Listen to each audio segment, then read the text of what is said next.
આઝાદી કા અમૃત મહોત્સવને લઈને કરાઈ રહેલી ઉજવણી અંતર્ગત વિદ્યાકુંજ સંકુલ ખાતે પણ પખવાડિક ધ્વજવંદન કાર્યક્રમનું આયોજન કરાયું છે।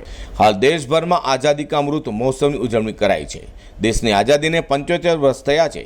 વડાપ્રધાન નરેન્દ્ર મોદી દ્વારા પણ 13 થી 15 ઓગસ્ટ 3 દિવસ દરમિયાન હર ઘર તિરંગા અભિયાન આહવાન કરાયું છે કે સુરતના અડાજણ ખાતેના વિદ્યાકુંજ સ્કૂલમાં આઝાદી કા અમૃત મહોત્સવને લઈને પખવાડિક ધ્વજવંદન કાર્યક્રમ યોજાયો છે। યુવા દિવસની ઉજવણી નિમિત્તે એવોર્ડ વિજેતાને કોમનવેલ્થ ગેમ્સમાં ગોલ્ડ વિજેતા હરમિત દેસાઈ હસ્તે ધ્વજવંદન કરાયું હતું।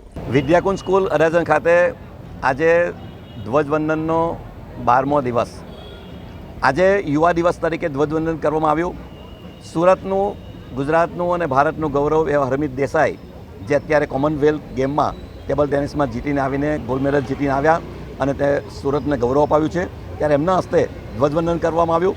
સાથે એમનું ભવ્ય સ્વાગત કરી અને વિદ્યાર્થીનીઓ દ્વારા રાખડી બાંધીને આ હરમિતને હર હંમેશ આગળ વધે, ખૂબ પ્રગતિ કરે અને દેશનું નામ રોશન કરે એવી શુભકામના પણ પાઠવી, પ્રાર્થના કરી।